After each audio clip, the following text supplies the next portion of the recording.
And whatever you do, don't let it fall into the wrong hands. So, if I remember correctly, you guys had escaped the pirate room and then entered the room of doppelgangers in which Yuka's character... Wow, it's been a long time. Died. Yeah. Asker. Died, and he is now 5% more swashbuckling than before. Yeah. And then you went into a corridor and turned right and went into a strange room with an oversized head in the middle of it, attached to a bunch of pipes and levers that seemed to be connected to a furnace below. And then all these weird pieces of paper kept streaming out of that gap in the center of the room. And then giant spiders came up to you out of nowhere and said, read this piece of paper. And is that what we got up to, or did anyone read it? I feel like we read it, and that's where we ended, but I can't remember what it said.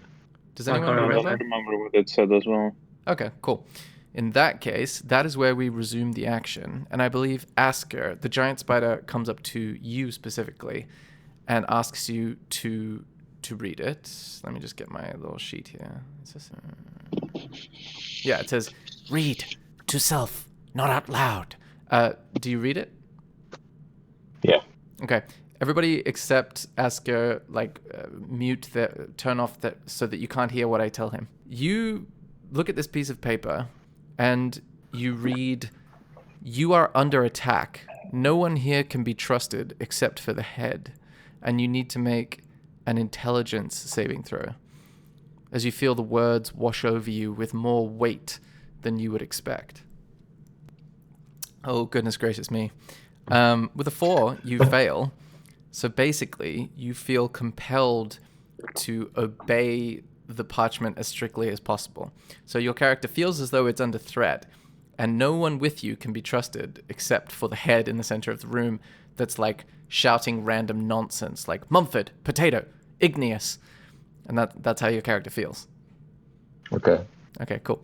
I'm going to bring him back.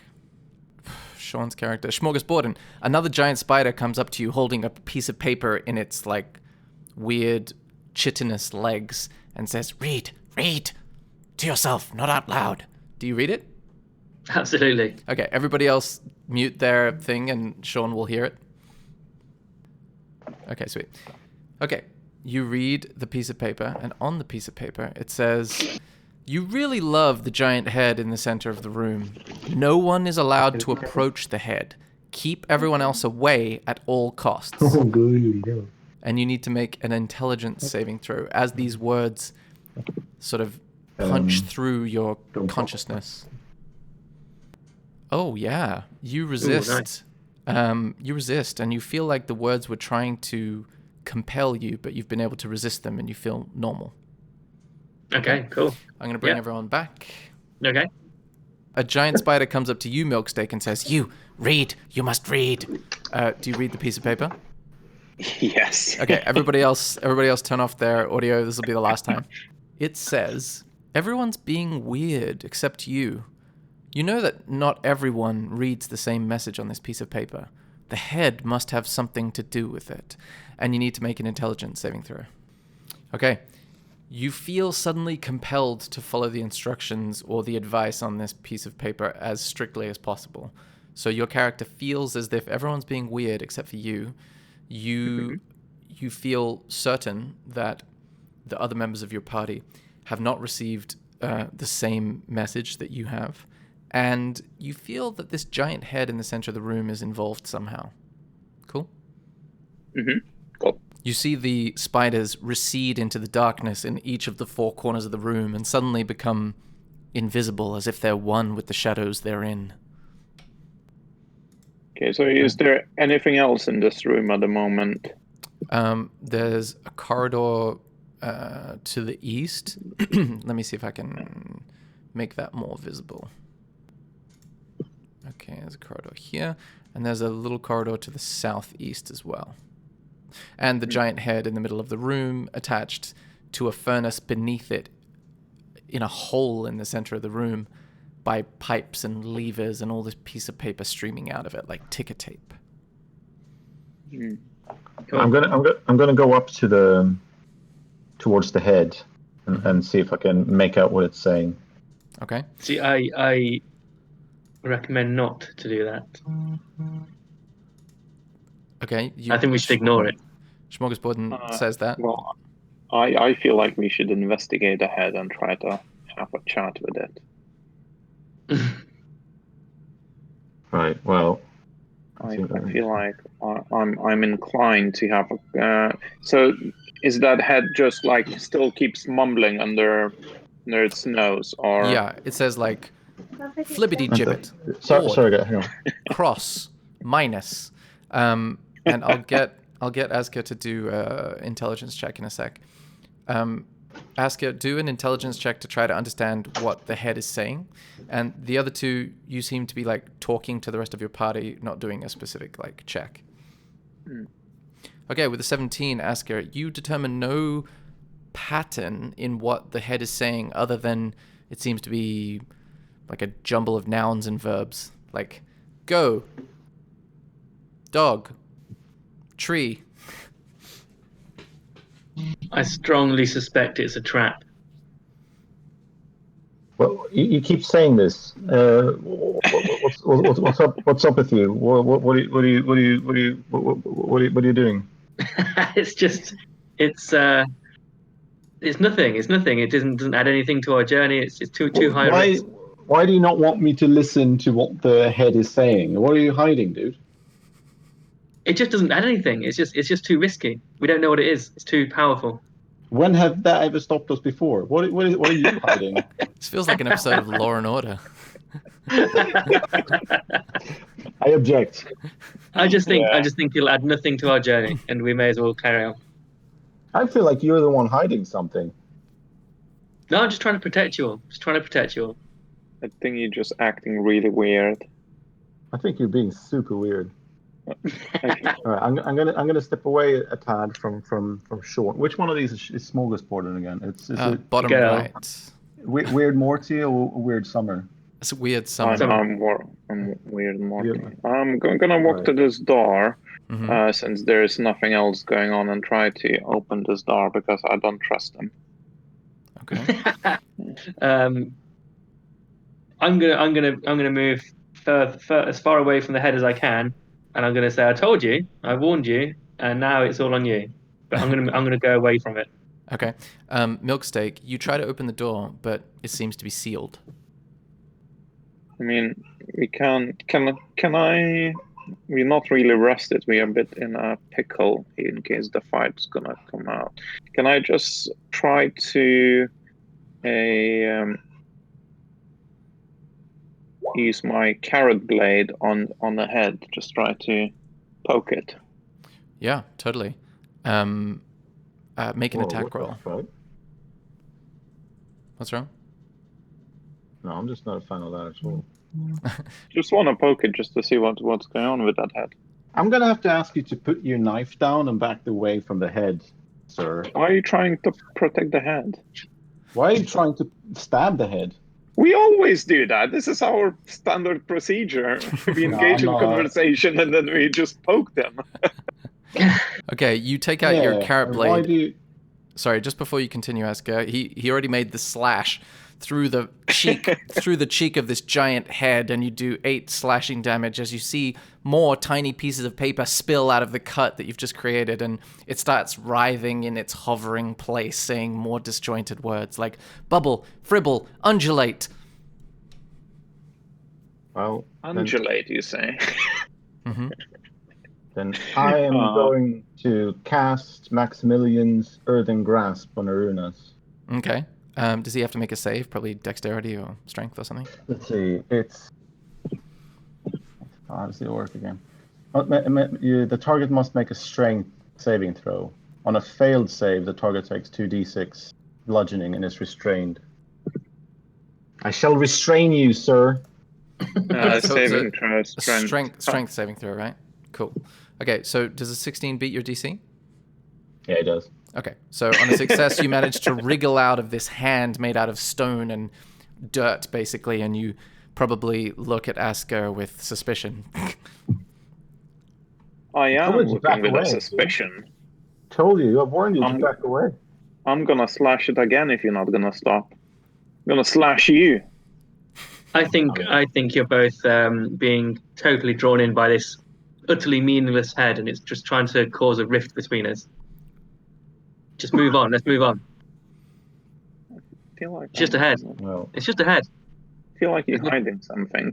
I'm gonna try to open the door that is behind you, Smorgasborden. Yeah, I'm going to try and open that door. Unless you want to try first. You try to open the you door. go. You try to open the door, and it seems unbudgeable. all right. I'm gonna go and position myself in between like them and the head. I don't really know how to position. Maybe like That's that. fine. It's in the center of the room. It's actually bigger than these dimensions would describe, but it's fine. You So, yeah, are positioned betwixt them. And then I guess I hold my hands up in some sort of mage spell kind of way. I don't really know what Like that looks Morpheus when he's fighting Neo. Yeah. Yeah, that's Great. a good. Say that. Nice. Okay, that happens. Yeah. And then I tell them to stay the fuck away from the head. Why are you protecting the head? Like, Why? Yeah. Why are happened? you so into the head? What's the head? What's the head got over you? Well, the head makes way more sense than you guys do. And I Like feel what sense it does? What sense it makes? what sense do you make? What sense do you make? You make no Okay. sense. I think And then you start fucking shit up. I feel like I'm. I think he's been. I think a spell's been cast on him. Yeah, I think I he's. feel like a spell's he's been cast on acting- you guys. You're being totally aggressive. Should we That's attack how him? we roll. Are you trying to surround me there, dude? What's up with the Clip. positioning here? Spill. Ruby. Desecrate. Desecrate. That's what So the you head's cast gibbering. a whole person on Joachim. You mean Asker? Yeah, go for it. So he has to Yeah. make a wisdom saving throw or be paralyzed for the duration. The duration being up to 1 minute concentration. Wisdom saving throw. Oh, Okay, so a natural 20 is going to Natural save. 20. Yeah. Jesus Christ. He resists easily as his mind reflects your hold person bullet like a Kevlar vest. See, I'm not being crazy. And it makes this sound. Ping! And Smorgasborden, you need to make a dexterity saving throw. Oh yes, with a 14 you just managed to duck as the hold person spell that bounced off of Asker almost takes out your head. okay, right. This is going silly now. This head's clearly fucking with us. The head is nothing, but just maybe we do need to kill it just to make sure. just to kind of like to dispel the spell. Right. I'm trying again to cast Maximilian's Earthen Grasp on Arunus then. Go for it. It's strength saving throw, right? Strength saving throw, yeah. Okay. Is it your cantrips, by the way, or? No, it's a spell. Okay. I'm just wondering how many slots he has left after the last fight. Your DC Well, is... you didn't know me before the last fight, so you don't know, do you? Yeah, but he also doesn't know that you're not who you are. Yeah. They did suspect, though, didn't they? I think so. I can't remember, to be honest. What's your DC again, Yuke? 14. 14. Okay. And it's saving throw. which one? Strength saving throw. Yeah. Oh yeah, Sorry. with an 11, you feel yourself constricted by Maximilian's Earthen Grasp. So I think that makes him restrained or grappled. Let's see. What is Restrained. Okay, so a restrained condition means your movement is 0. You have disadvantage on attack throws. Sorry. Yeah. Your speed is 0, and you can't benefit from bonuses to your speed. Attack rolls against the creature, so you, Milksteak, have advantage, and your attack rolls have disadvantage. The creature also has disadvantage on dexterity saving throws. So other than that, everything's normal. But that's quite a lot. It's a lot of stuff. Hmm. Oh, yeah, it does damage as well, unfortunately. Let's see. How much? Have you rolled that spell on the? No, I'm doing the damage now. Well, I can just do it that way. Yeah. Okay. Cast on VTT. Okay, so that's 11. Why is there 2? I don't know. 2d6 or 2d6? Maybe in case you get a natural 20 or something? Or it depends what level you cast it at. Yeah, probably. That's a level 2, so I guess it's 7 then. Well, no. What level did you cast it at? Level 2? Yeah, which is the first level it's available in. Oh, okay, then that would be 11. I think the one on the right is if you cast it at a higher level, it increases by 2d6 or something. But if you read the description of the spell, it'll give you more details. So 11 bludgeoning damage to Milksteak as it crushes you and you hear the earthen knuckles grinding on loose stones. Okay. So hold up, bitch. Don't fuck with the head. You hear the giant head say, "Clipboard, time, shoe." Do I have like parchment and like pen or something? Do I like that's something to write on? I'd say you have like that kind of stuff, yeah. This is something I need to focus on, though, right? This is like one of those spells I can't. I believe it's concentration, yeah, but that doesn't mean you can't write on a piece of paper. Okay, cool. So then I'll start making notes and write down the words the head is saying. Okay. I feel like Smorgasborden should just have you seen the Thing? The Thing. Oh, the film, The Thing. Yeah. Yeah. I feel like you just need to kill everyone in this room just to make sure. Well, unfortunately, after last time, I'm all out of my big spells. Otherwise, you'd have been subject to what was it I was doing last time? Moonbeam constantly. This time, I'm going to attack the head because I'm sick of the head. The head is causing all this shit. So I'm going to attack the head with. I'm just going to start off with a simple. I'm going to attack with a just an unarmed strike on the. Okay, go on for the it. head. Roll it up. Oh, also, while we're doing that, Asger, you don't need to use 2 spell slots. You only need to have used your first one for Maximilian's Earthen Grasp, because basically once it's cast, you can just. It stays cast while you maintain concentration on it, and you can just move it around and have it try again. All right.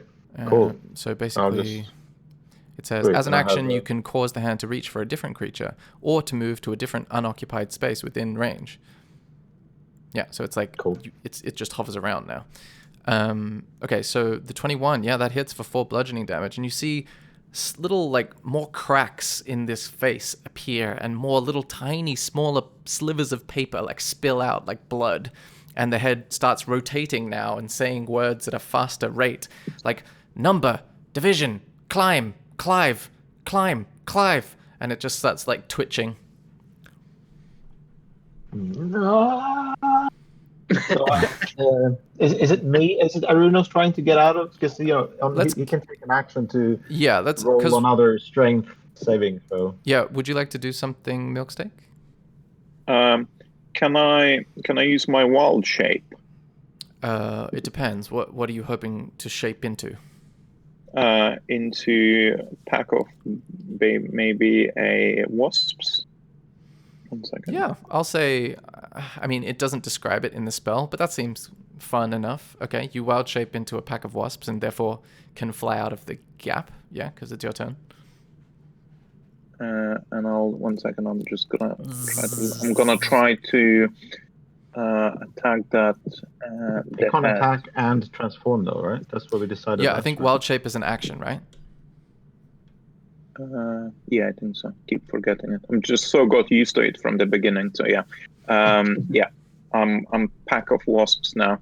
Mm-hmm. Okay. And do you want to move somewhere? Yeah, I'm gonna move. Just like circle above that flying head. So like the northern corner, or like directly above the flying head? Just directly above it. So okay, you and Asger would be overlapping. So let's just say that happens. Well, I'm above him, so I'm a pack of wasps. Okay, cool. You're above him. You were only concentrating on the hold person, right? You didn't have any other concentration spells active. What, me or? Yes, you. Yeah, no. Cool. I didn't. All right, so that moves on to Asker's turn again.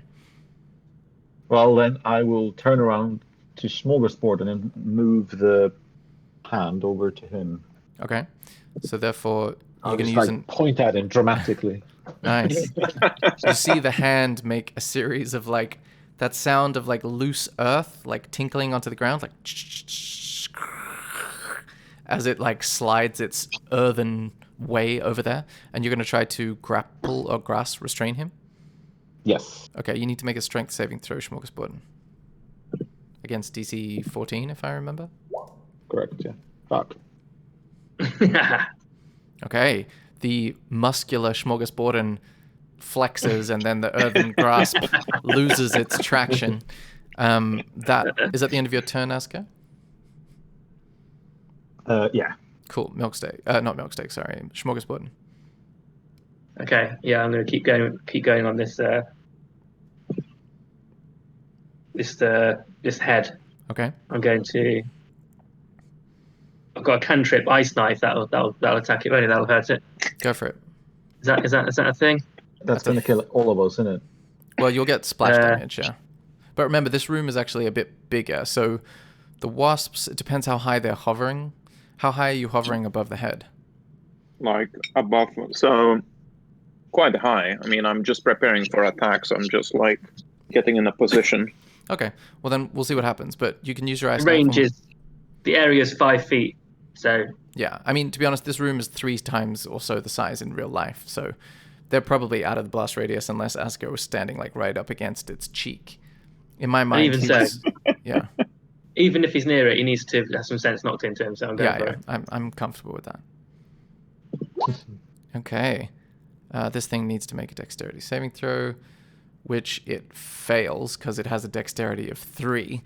And yeah, you notice as the ice knife penetrates the giant head, the shards spray outwards, and they manage to fall short of Asker and the cloud of wasps as this head just explodes outwards and encompasses the shards of ice as more pipes and levers just spray everywhere. It's like a really poorly constructed, over-engineered like piñata. And you see the 4 spiders reappear in the shadows and say, "No! No!" as they shrink down to normal spider size and start like frantically walking around the room. You also feel the weird compulsions on your mind lifted, and you feel normal again. There we go. No more head. Yeah, that was fucked up. What did you make it? How did it make you feel? How did the head make you feel? Were you attached to it? Yeah, you remember how you felt. Yeah, what my notes told me was that I feel like I'm under attack, and the only one telling the truth or something like that, the only one making sense is the head. So I didn't trust any of you, and I felt very threatened. And because just trying to protect you. And because you went for the head, I had to go for you. I'm sorry. I'm sorry, everyone. I'm sorry, Milkstick. That is all good. just. I mean, I just did what the spider note said. You know, you can't blame me for rolling a 4 intelligence saving throw. Okay, cool. So what's left behind then? What's left behind? You see in the cavity below the giant head is the furnace and a bunch of scrap metal, a bunch of brass attachment devices, lots of like copper wire that has some purpose that you don't understand, and that's it. Like a bunch of loose machinery and the sort of weird synthetic flesh on the outside of this head, and paper. Tons of paper. Steampunk. Can I do a little like investigation of that, like from a tinkering point of view? As in, can I try and partially understand what it is, but also like can I take shit and see a value in somehow I can make something. This is you're in your element. An investigation check with advantage, please. Okay, yeah, that's 15's gonna be great. Basically, it seems somewhat similar in the way it's constructed to the the arcane generator that you tended to at the behest of the orcs in Rival. It's got a similar sort of hodgepodge feel to it where there's some underlying technology, like the furnace seems old and it's got arcane runes inscribed in it, but all the copper and the brass that attaches it to the head seems like it's been added afterwards. So it's similar in the sense that it's old arcane thing with modern amateur technology slapped on top. And you also managed to salvage, basically, I'll say... Do you guys have a bag of holding with you? Have a what, sorry? A bag of holding? Yeah, do any of you have that? Has that come up? No. No, I've not okay. heard of it, no. If you're able to carry it, you've got, like, probably 60 pounds worth of building materials in steel, copper, and brass. I guess I don't. I mean, I'm very weak, so probably not. Yeah, if you had a I've bag of got a holding, that'll be backpack. perfect. Backpack, you could probably carry like 15 pounds. Okay.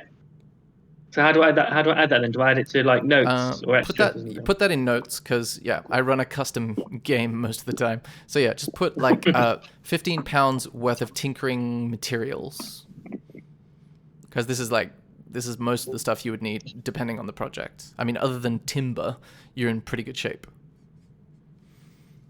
All right, I'll put. Oh, go on.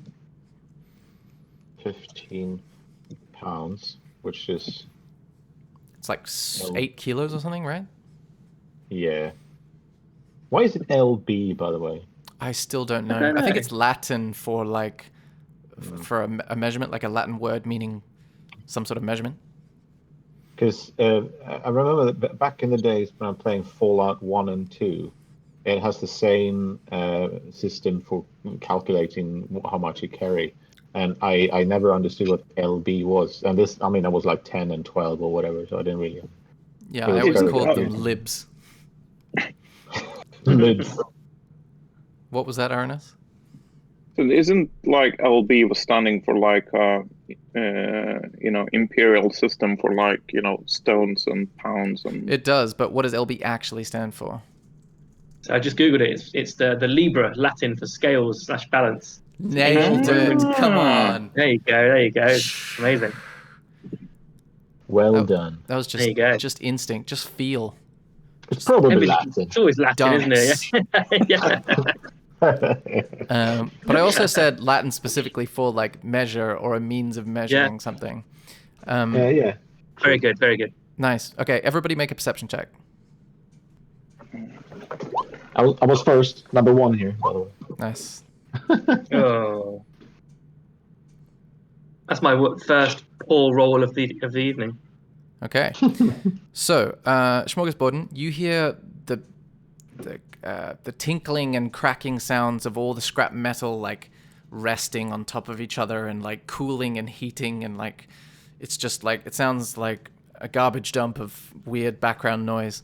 Milksteak, you hear a faint singing coming from the east and not much coming from the south.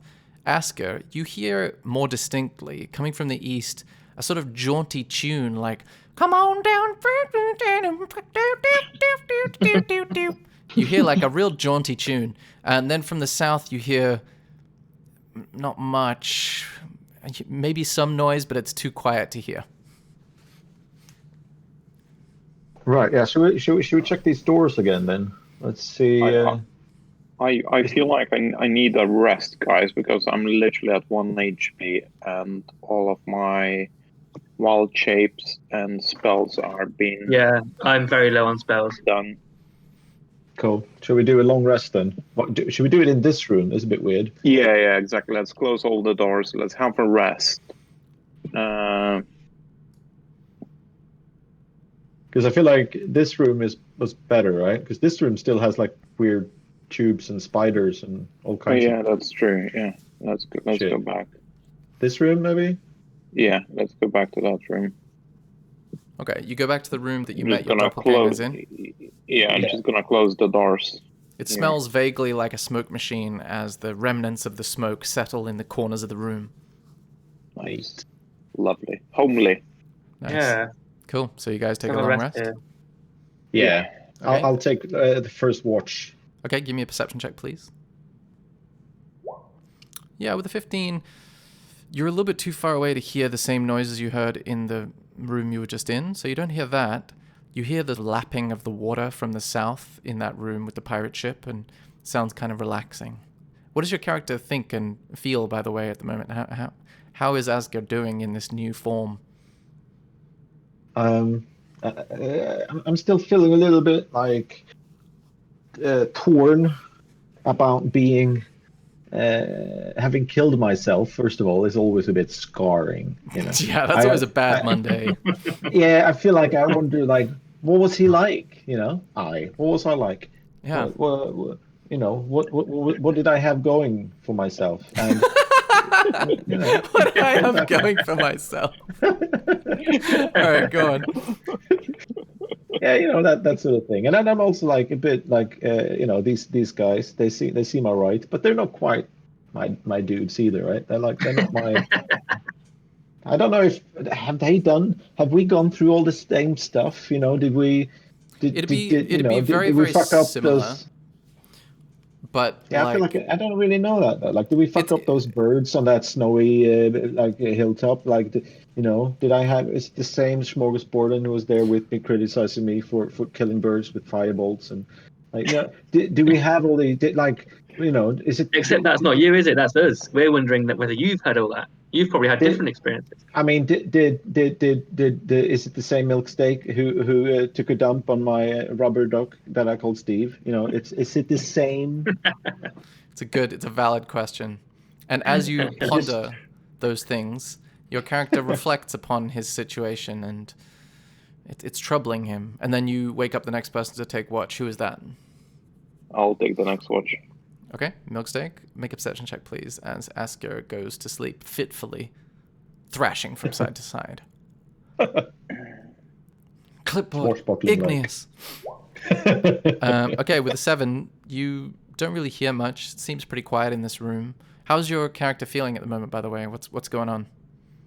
I'm feeling absolutely knackered, and I know that I don't trust something is not right with Asgeir. Nice, that makes sense. Are you I'm feeling quite suspicious about him? Nice. Especially seeing two of them before one of them died. I'm kind of suspicious that it's not him. Something is not right. But what does your character think about his own fight? I mean, you managed to defeat your doppelganger, but which one of you is the real you? I feel like I'm better, you know.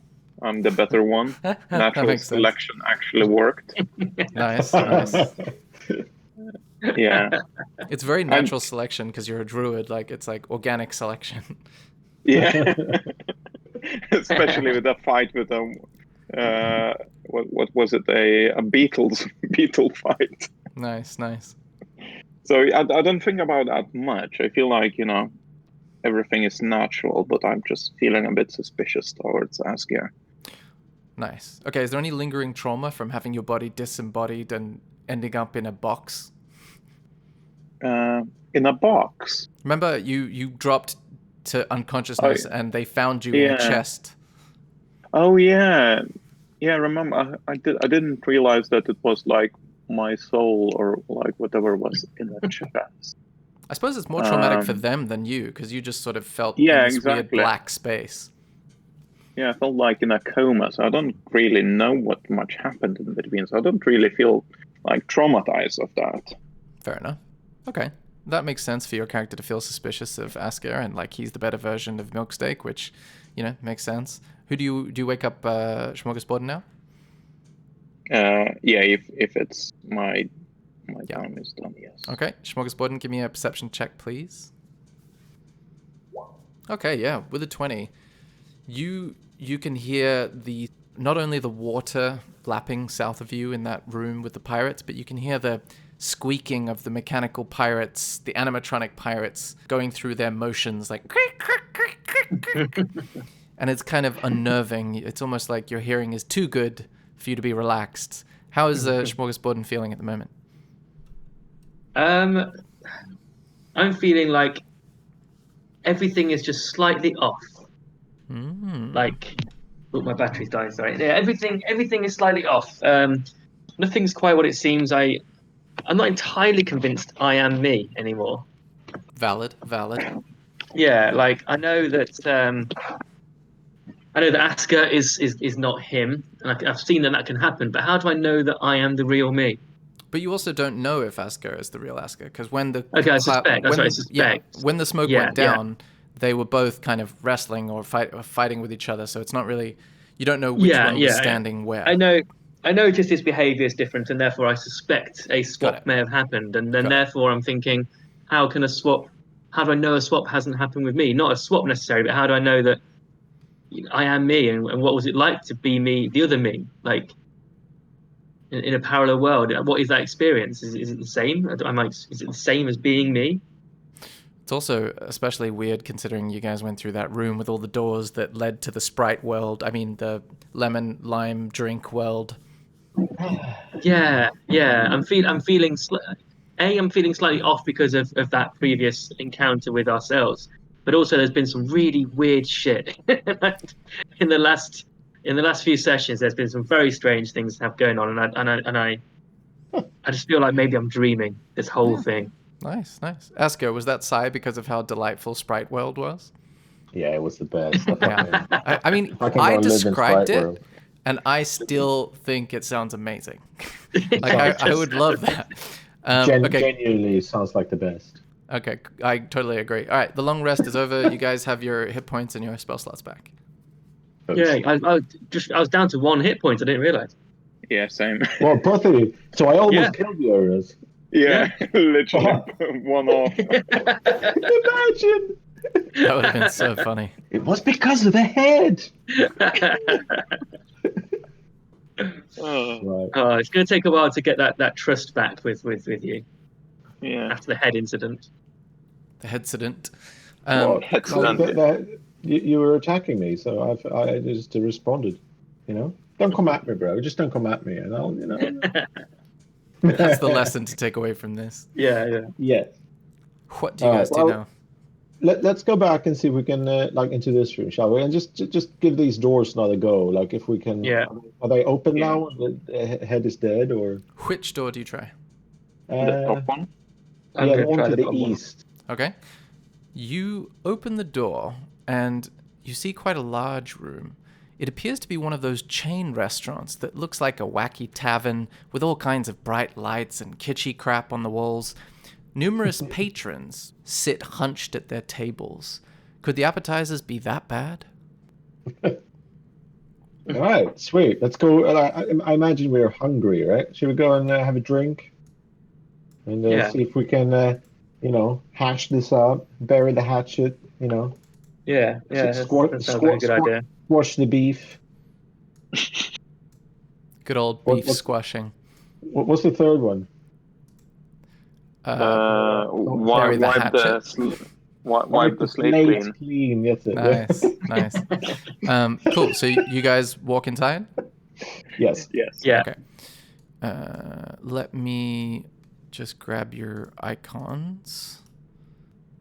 Whoa. New map. Freaky shit. Okay. Oh, God. Oh, Billy Beaver.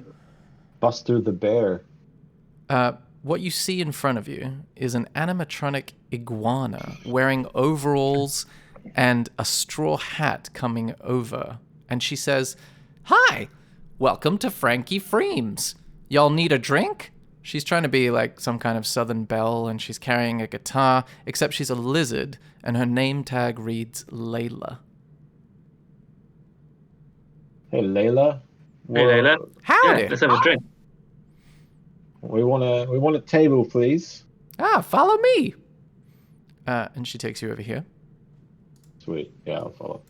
And these like brown rectangles are the tables. I just haven't been bothered to put the chairs in there. Just assume there are chairs. And you can sit around. You see a couple of patrons opposite you and to the sort of southeast of you. The ones to the southeast of you seem to have made a kind of pillow fort out of like chairs and menus and stuff, and they seem to be like hiding inside of it, poking out and like spying on you guys as you walk past. You also see a toad in the northeastern corner wearing like spats and a tuxedo, and he seems to be tap dancing every now and then. And I'll go into the rest of the details later. She says, "What can I get you?" What's on the menu? Layla? Well, we have beer, wine, popcorn, chicken, stew, onions, noodles, broth, vegetable, broth, and she keeps going for a while. I want some popcorn, chicken, and a beer, please. Righty-ho, then. What about you? And she turns to the rest of you guys. I'll have popcorn and beer. Alrighty. And you, honey? I'm gonna have broth and beer.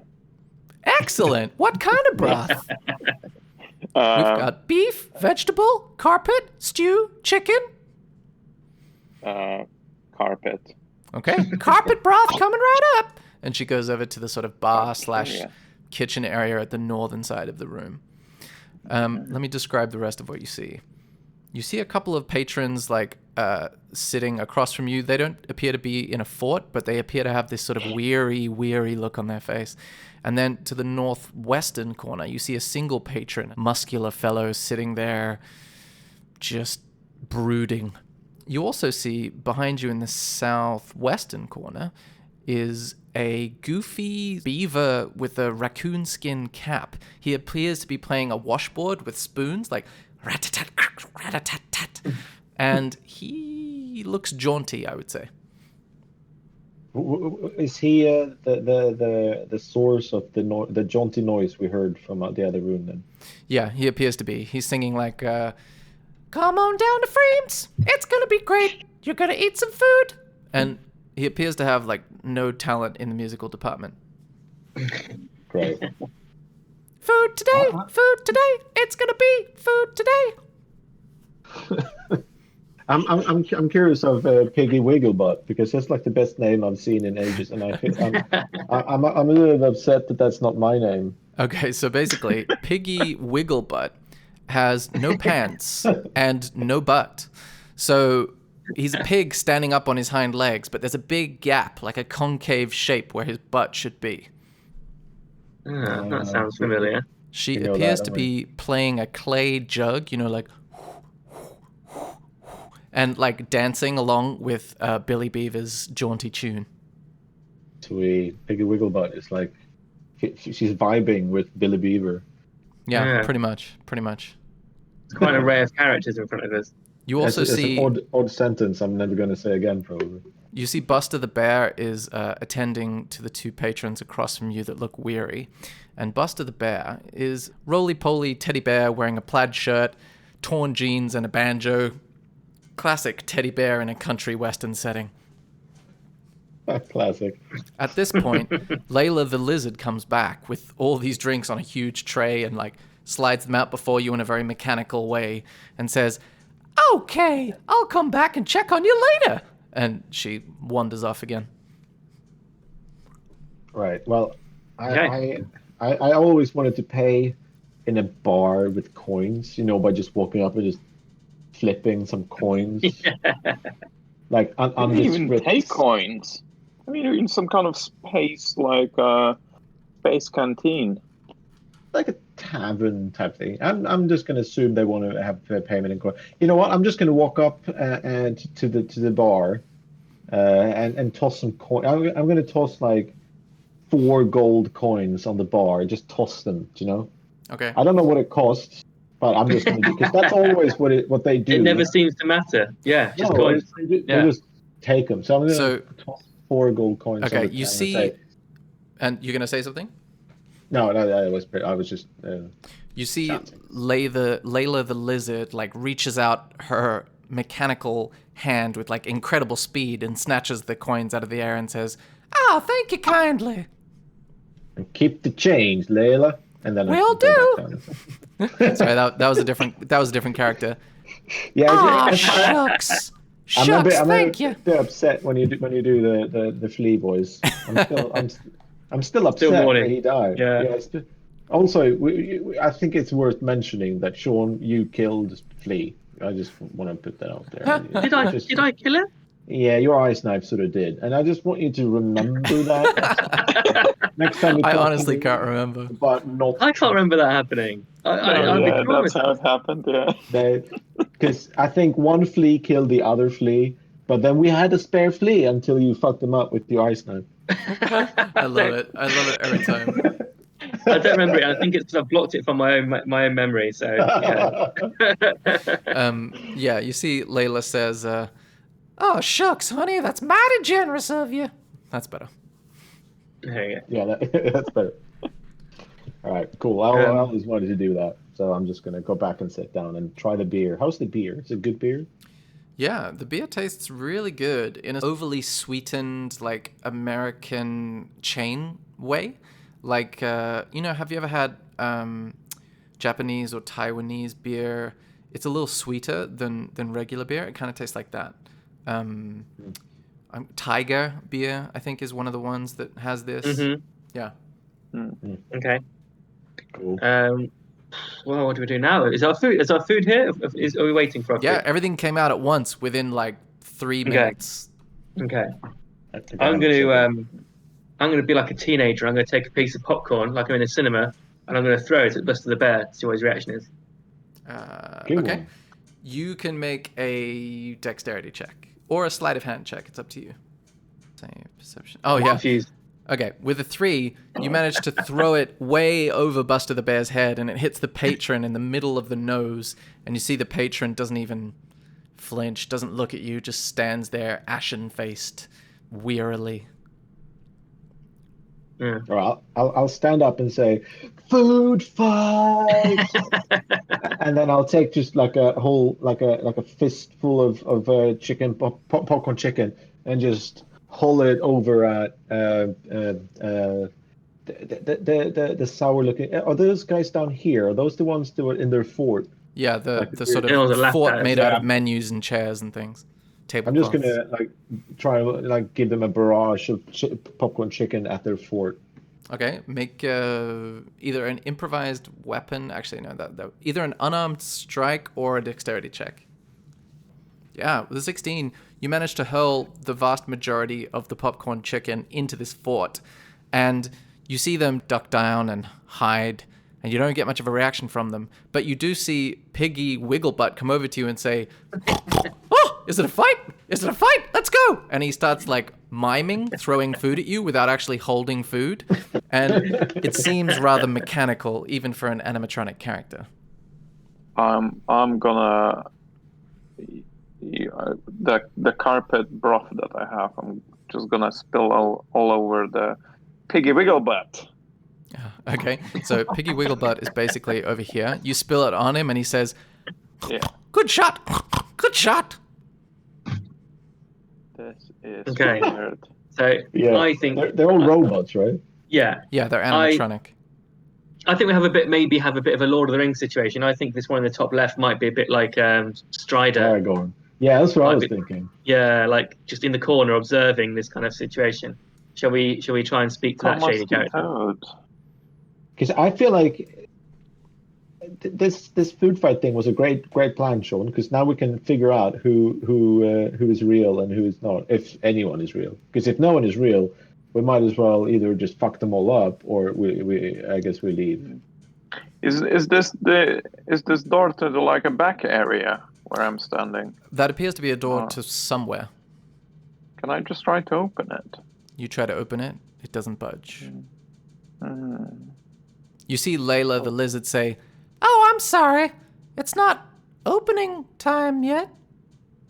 Opening time for what, Layla? The door's only open during opening time." Mm-hmm. What's on the other Opening side? time of what? What's other side?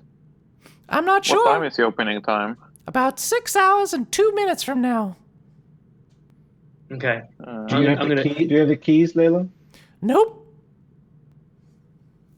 I'm gonna come over and try to engage with this character. Gentleman. Okay, he's got a bald head and looks like a sort of low-rent version of Bruce Willis. Like me. What do you say to him? I was trying to think of some sort of Bruce Willis film pun, like, is now a good time to die hard or something? Okay, he looks Terrible. over to you. He looks over to you and he says, motherfucker. That's what I should have said. he looks over to you as you say that and says, "No one can die here." Ooh, he is. Okay, what do you mean by that? What do you mean no one can die? Well, every 12 hours, the automatons announce the Slaughterfest and begin killing everyone in the restaurant. After the last patron is killed, everyone comes back to life without a scratch, but they carry the memories with them. Well, Yeah. have you done this before or what? I've been here for 8 weeks, but it feels like 8 years. Sounds like fun. Well, you say that now. I said that on the first day. You can tell by looking at me I'm a substantial chap, but I tell you what, 8 weeks of this. And then he just trails off. Why are you still here then? You can't leave. Oh shit. Wait, have you tried the door down? What? So what's this? The door? The door in the front. Have you tried walking out? I have. It doesn't open. And so in 6 hours' time, this opens. You say that door. I don't know what she meant by that. We try to kill him every time, but we never make it. So Who's we? Who's we? And who in Me. here is real? Me and most of the other patrons, a couple of them have given up. Ah. So is Layla fighting too? Oh yeah, she's a nasty one. Oh, what about not Piggy Wigglebutt though, right? Do we have to kill Piggy Wigglebutt? Oh yeah, he has no butt, but he's got tons of violence.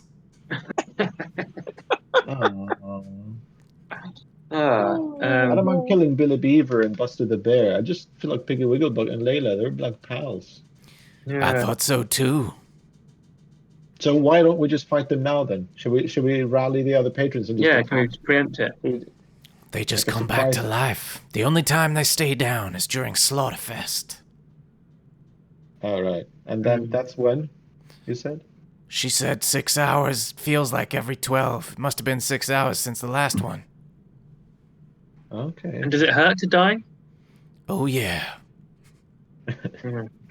Oh yeah. All right. Shall we try and get and talk some sense into the other patrons then, so that by the time fight is happening, they're not useless. Yeah. Come on. I mean, Let's go to the pillow fort. I let's try go the then. ones in the fort. They're the only ones that have got fight left, really. The other two, I don't know. They seem like they've been here longer than me.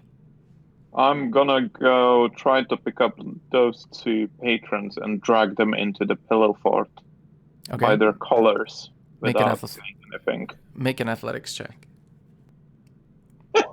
Okay.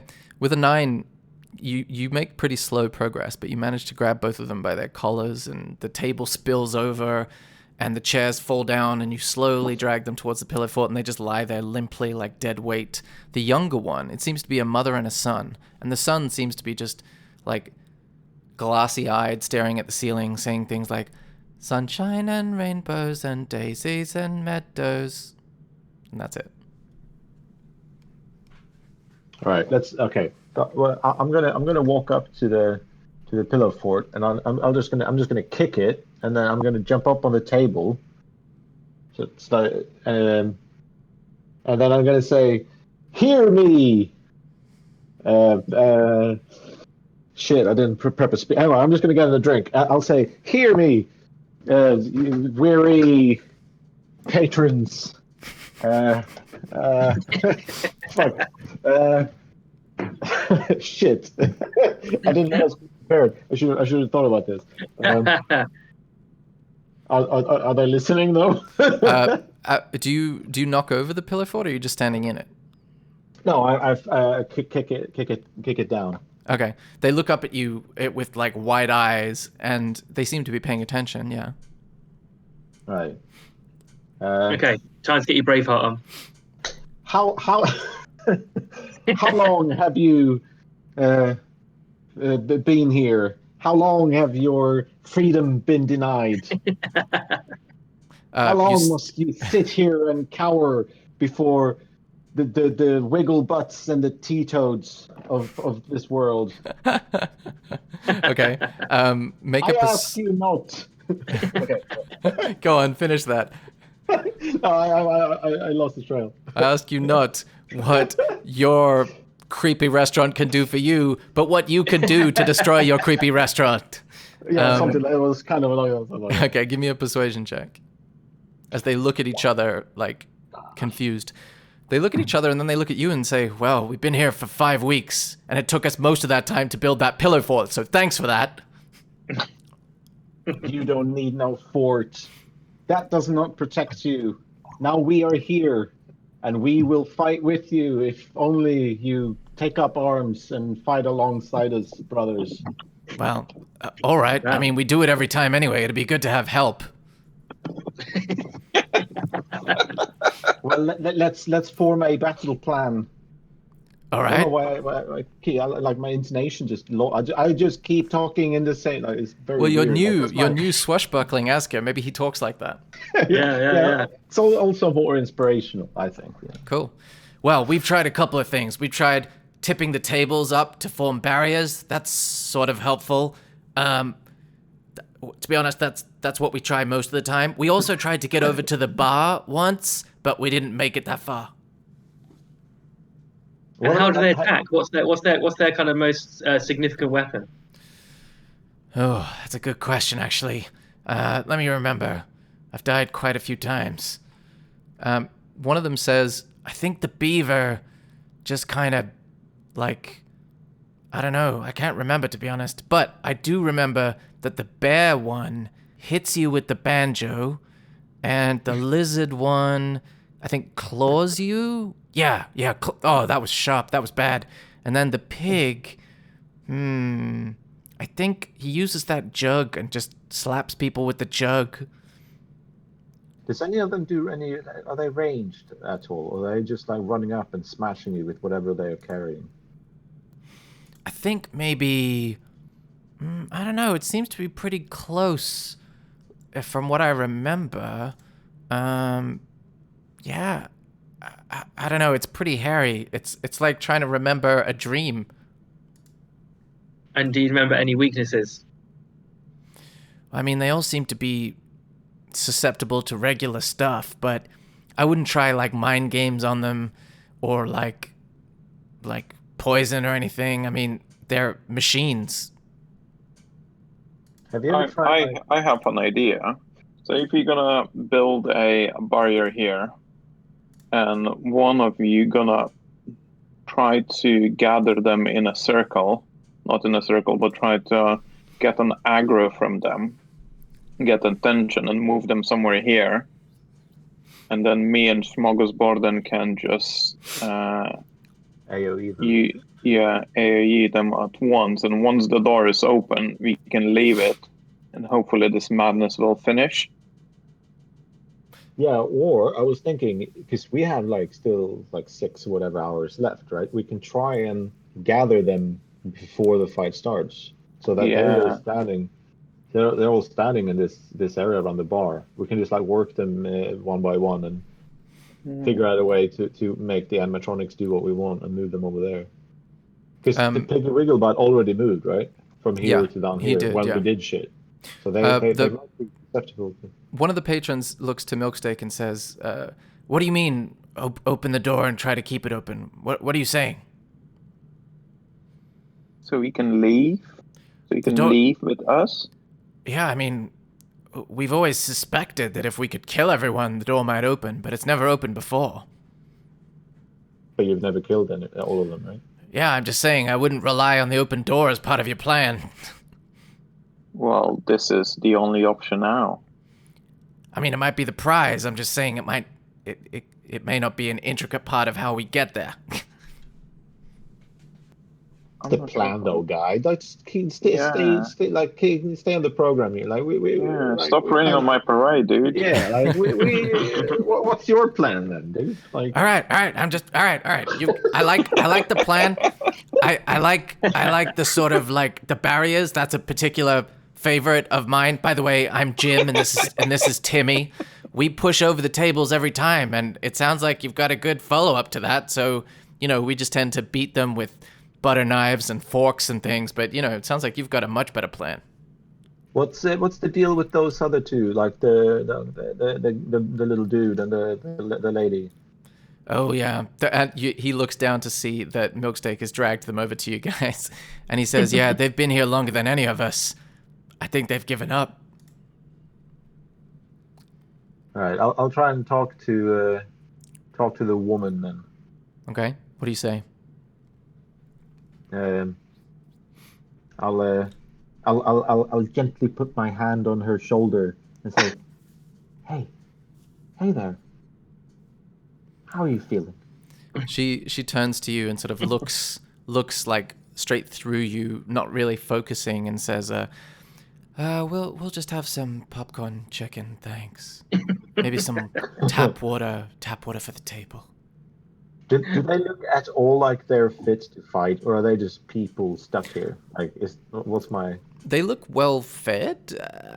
But they just look like they look traumatized, like PTSD basically, and yeah, they don't look like they're in a state to focus. Oh, but do they look like, even if they were focusing, do I sense any battle prowess? You can make insight check.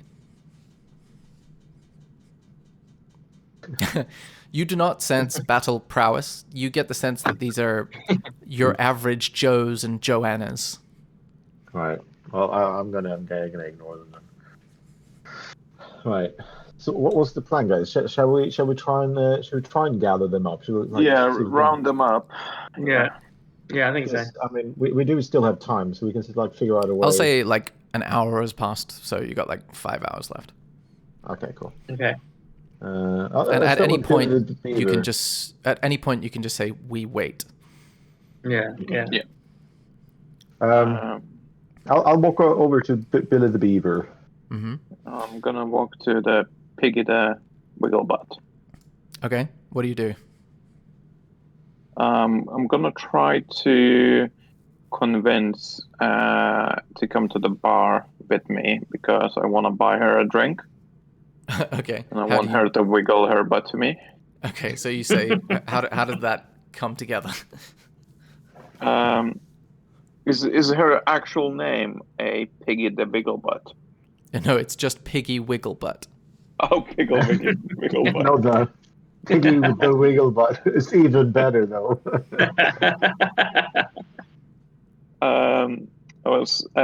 Piggy, do you want to drink with me at the bar? Oh, yeah, totally. Cool, let's go. Also, Okay. it's a dude, right? Let me check. She. No, it's a she. It's just got a deep voice. I love it. Cool. I mean, so she comes to over their to own. she comes over to the bar with you. Yeah. I'm gonna order some carpet broth for her. Okay. Layla says, Meat. "A great choice." All right, to Billy Beaver, I tell him, "Hey Billy, I feel like like people are gathering around the bar. Shall we? Can you accompany me over to the bar so that you can play for everyone from over there?" Can I keep playing as I go? Absolutely. Okay, let's go. And he continues to play his like spoons and washboard as he follows you over. Clack, clack, clack, clack, clack. Oh, by the way, I'll also walk over to poor man's Bruce Willis and ask him and just fill him in on the plan to gather people there and then ford up down here, just so he doesn't, if he wants to, if he can join and not sit where he is, that would be great. Because I feel like he could be a collateral damage, so that doesn't look like too suspicious. If all of us there and all of them on the other side. It doesn't need to move. Maybe that doesn't need to move now, but at least fill him in so that when the fighting starts, he knows what's going on. He hears your plan and says, interesting. All right, I'll stay here. I'll stay here until shit gets real. Good one, poor man Bruce Willis. It's such a long name. Wait, before we continue, Smorgasbord, you've gone over to Buster the Bear. Is that with the intent to do something? Yeah, so I'm going to tell him that there appears to be a jamming session at the bar, and he should join with his banjo. All right, just let me come up with a voice for this bear.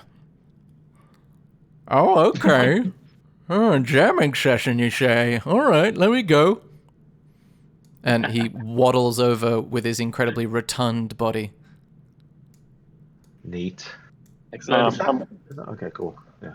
Cool. I'm gonna order a couple of more beers, just Okay. on a bar here, and I think we need to invite Thomas here as Yeah, well. I'll walk over to Thomas, and because he's like doing a jig, right? He's dancing and shit. No, Tap dancing, yeah. tap dancing. Yeah, okay. I'll go up and I'll start tap dancing as well. Okay, wait, before we continue, give me a performance check. Okay, with a 5, you get to the second tap of your left foot and just immediately fall over. Okay, I'll try and stand back up as quickly as I can. Then. Okay, you stand up and you hear Thomas T. Toad say, "All right, son, you're gonna have to do better than that." Okay, can I try again? Yeah, go for it. My, that is some of the worst tap dancing I have ever seen. All right, I'm gonna like wipe my forehead as if I'm really like sweating. Like, whew, that was hard work. Can you come over to the bar and have a drink with me and give me some tips? Why, absolutely. Can I keep tap dancing as we go? Please do. Okay. Which part of the now crowded bar do you lead him to? Well, I guess like I can walk over here and just aiming for him to sort of. Can you step over here, please? Mm-hmm. He could tap dance on top of the table just to create like more immersive experience. He could, Oh, but yeah. there's not enough room on the map, so that's not going to happen. Could have a Coyote Ugly situation going on. You get the sense, looking at this giant toad in spats and a tuxedo, that he's not the Coyote Ugly kind of guy. It's a tap dancing toad ugly. Yes, precisely. Cool. So I guess All then right, we just cool. kind of we chat for 4 or 5 hours, Yeah, we keep them entertained. whiling the night away. Okay. Under suspicion. Okay, so you pass the time, but just before... Well, yeah, before should we ask the people down here to do a barricade then? So they Yeah, I was can gonna say, do yeah. that while we. Yeah, before, yeah. let's clarify, because I can move these rectangles around. So do you want to leave the bodies of those catatonic people in the way, or are you going to get them to move? Maybe we can just pull them away from let's pull them down here Okay. because I don't want them to be in the way. Okay, you shepherd them down there and they just sort of follow like sheep. It's either that or we have them stand here and they just die with it. Do we care? I mean, don't really care about be. them. Yeah, we could just have them kind of like as what's the word I'm looking for? You know, where man, there's a word. Bait. Yeah, bait. Something like that. Yeah, yeah. Okay, so let's usher them back then. Let's position them around the bar to make it feel like we're all there. Like here? Yeah, Yeah, kind of thing. That's good. Okay. yeah. And then we'll tell one of these dudes to barricade this bit here, like but carefully. So you're trying to create like while a choke point, right? Yeah. Of like 1 square wide, I presume? Yeah. Okay, so then they grab this table and they grab that table and they create this little channel like that. Sweet. Yeah, that's perfect. Cool. Nice. Cool. So once that's happened, do you pass the time then? Yeah, just a couple of minutes before the time, so we have time to run off. Okay. You feel like... actually, you can all make an intelligence check. Okay. It kind of works out well that Asger, the tinkerer, craftsman, would probably have to do a lot of mental arithmetic to do his hobby. So you're quite confident based on your means of estimating time that you've got like 3 or 4 minutes left before the time that Layla the lizard described. Sweet. Well, I'll signal the others like a. And you head down to guys this know. area? Yeah. Okay. As you cross over the barrier, or cross through the gap between the barriers. You see the lights go out suddenly into darkness. Sirens wail, woo, woo, woo, and then the lights flash like strobe lights before coming on red instead of the normal warm color that they were on before. And you see the automatons on the other side sing a catchy tune of dying time, food time is over, dying time. And they just keep singing it over and over again. And you all need to roll initiative. Fine. Jesus Christ. I really want to level up so I can make sure and get some AoE spell, because I don't really have anything like that. What's AoE? Area of effects. It seems like that's all I've got. Well, that's that. In this case, it's great because we just. Yeah, I mean, yeah. Your missiles is gonna be quite good for the choke point as well, I guess, when they're gonna start piling. If they're gonna survive the first hit. Yeah, it's difficult to gauge how powerful they are. If all of this is overkill, and we could have killed them anyway, but this is fun. Yeah, it's good. It's Tactical. Wow, this is one of the longest turn orders I've had in a game. Sweet. Hopefully not for long. All right, so descending order. As the song happens, the lights turn red. You notice that Asker is the first to react. What would he like to do? Well, I will start by shouting, "Charge!" And then I'll do a magic missile on a level 3 magic missile. So that's 5 bolts? I believe it is, yes. Let me just Cool. I always fucking forget, because it's so annoying that it's not like... Yeah, it's 3 bolts at level 1, and then 1 bolt for each level above, I think. Yeah. So it's 5 then, yeah. So 5 bolts onto Layla. Okay. She just sounded like a mean bitch. Go for she it. did. So that's... Okay, so 5... Okay, hang on. Roll /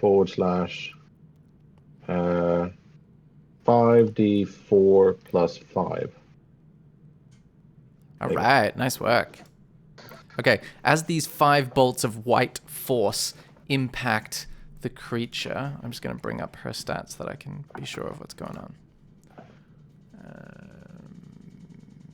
Cool. You watch as all these dents start to appear in her animatronic exterior, like, and she looks pretty banged up, but not destroyed. Cool. Has Bruce Willis made his way over to us yet? He has not, but he will on his turn. Okay. You get the sense that he didn't do quite as well as Asker at mentally calculating how much time had passed. Cool. Is that the end of Asker's turn? Yeah. Cool. All right. On the commoner's patron's various turn, we're going to see Bruce Willis. 5, 10, 15, 20, 25, 30. 5, 10, 15, 20, 25, 30. All right. He's going to use his action to make the dash. So he used his action instead of attacking to coming over behind the barrier. And Poor that man's is... Bruce Willis. Yeah, exactly. And then you are going to see that the other two, the one that built the blanket fort, are going to pick up some of the, like, those jars filled with cutlery that they give you at these sort of restaurants, and they're just going to huck them at Billy the Beaver. So they're going to make a dexterity check here.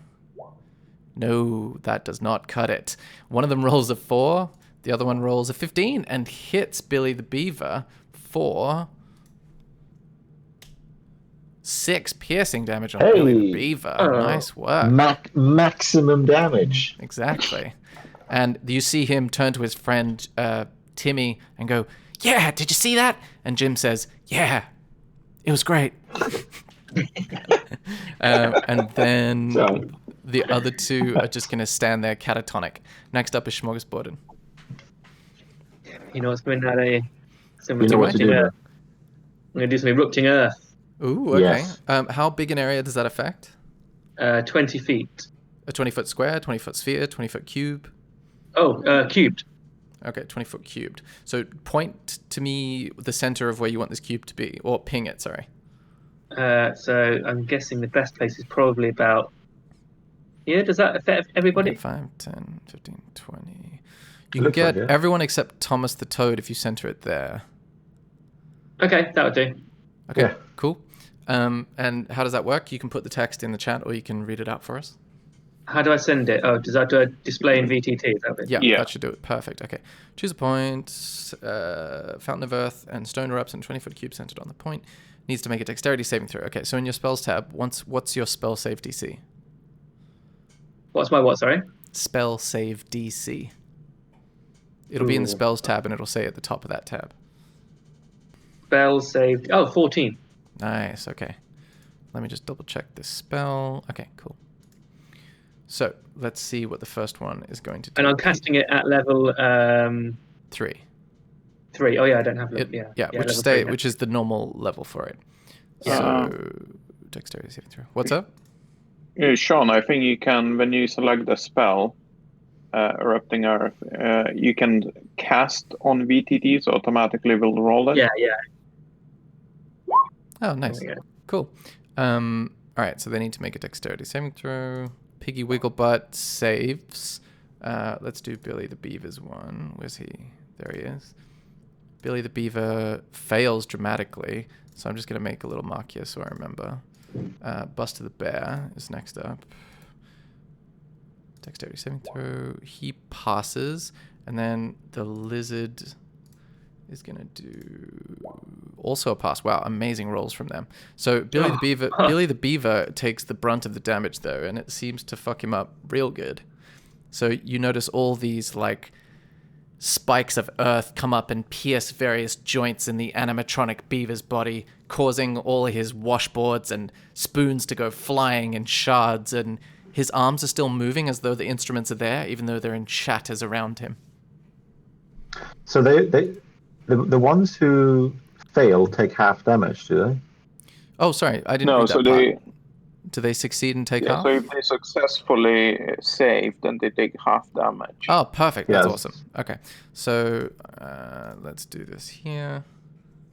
That's what I said, Ernest, but okay. I didn't even see that. I was going to be like, yeah, whatever. They avoided this massive earth attack. Sorry, that's my mistake.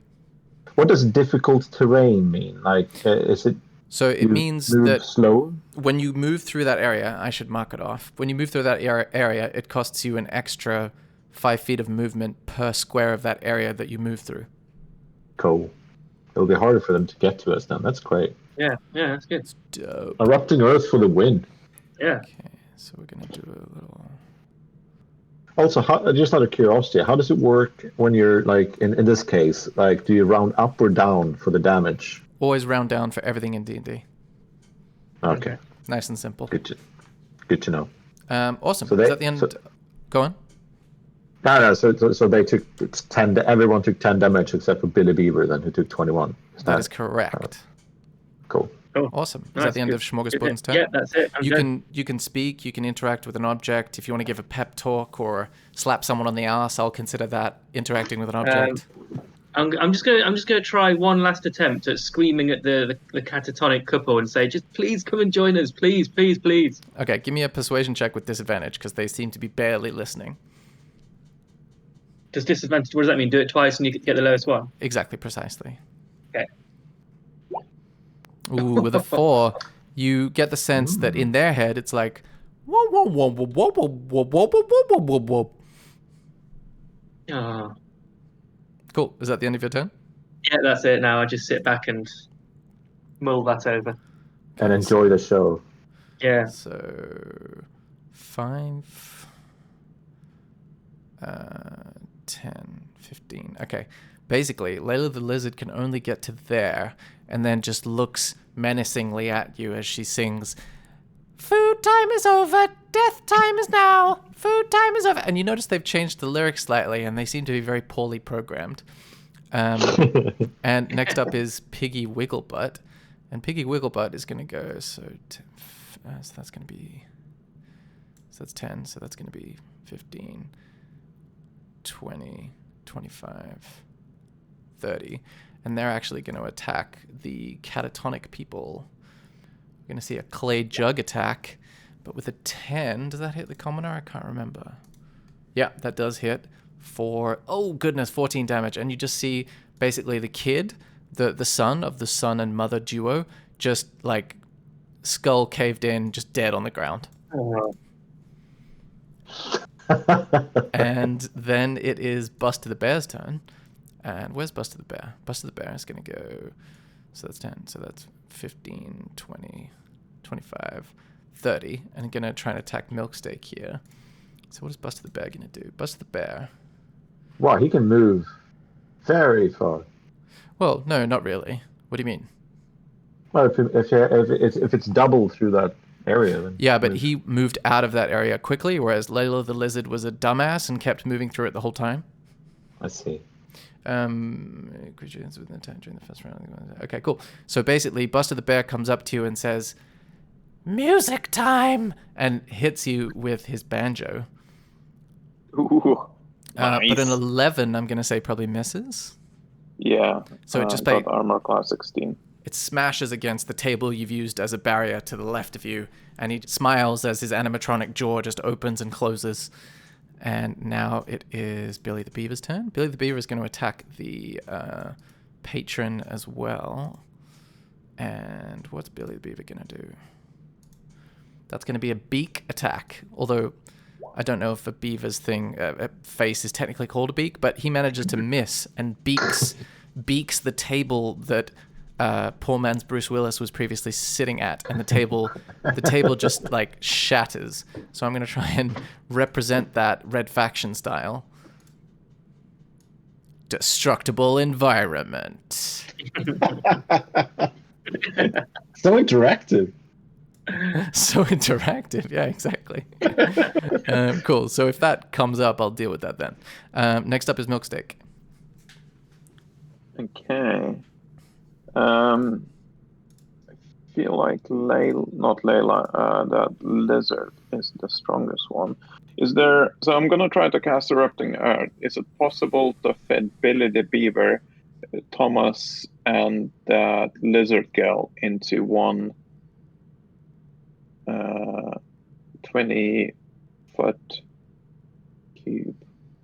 I would say, Or is I mean, it's hard to say whether it has to encompass all of their icon or not, but because we used the rules that it does for Smorgasbord's one, let's say, no, you can't, because they need to encompass the whole icon.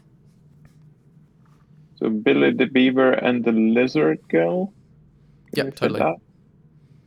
Cool, I'll cast the Erupting Earth on them. Nice. Cast on BDT. What if you? Okay, it might be too late now. But what if you do that? Oops, sorry, it's a bit wonky, but like that. So you kind of keep this area harder to reach as well. Yeah, that's what I was So I'm assuming. wondering how big is the cube? It would be It's the 20 same it's as the 20 cube, by 20. cube already there. Okay. Yeah, good idea. Oh, so each of those squares represents 5 then, yeah? Yeah, each square Yeah. is 5. Yeah. Cool. So are you on board with that shape? Yeah. Okay. Let me add that to the thing. And then they need to make a dexterity saving throw. So that's going to be Billy the Beaver. It's dex, right? Yeah. Ooh, that's a 12. That fails. And then the lizard is going to do a dex save. That's a 4. They both fail. So they take, oh gosh, 21. So basically, you see Billy the Beaver just gets absolutely annihilated by these shards of earth and just is reduced to limbs and mechanical shrapnel. But Layla is still standing. Oh dear, Jesus But Christ. she seems to be on death's door, but she's standing and all her limbs are loosely hanging together, and she's saying, "Come, please, let me serve you." Is that the end of your turn? Yeah, I'm gonna stay where I am. Okay. Thomas T. Toad's turn. He is going to tap dance his way. 5, 10, 20, 25, 30. So he's going to go... Actually, no, he can only go there. So he is going to... Actually, no, he's going to use his action to try to can move.